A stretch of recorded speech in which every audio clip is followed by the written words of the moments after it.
have to leave without him.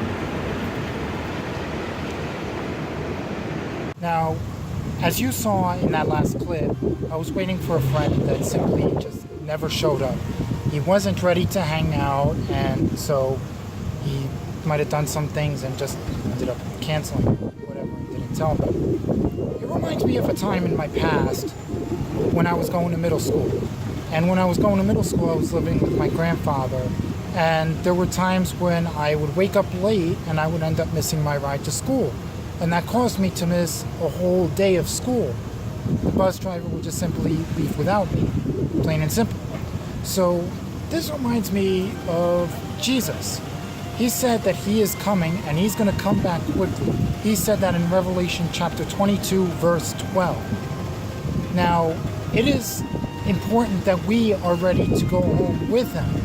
How do we get ready, you may ask? Well, it starts off by simply repenting of your past sin. Your sin is what's going to hold you back from the rewards in heaven. And it also starts by saying, Jesus, I accept you as my Lord and Savior, and I believe in you. Believing that he died on the cross. That is the next step. Believing that he walked this earth, that he taught many parables, and he did many miracles.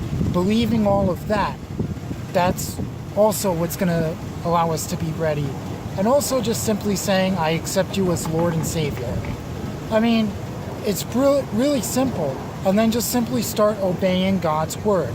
Obeying God's word is key to being ready for when Jesus comes back.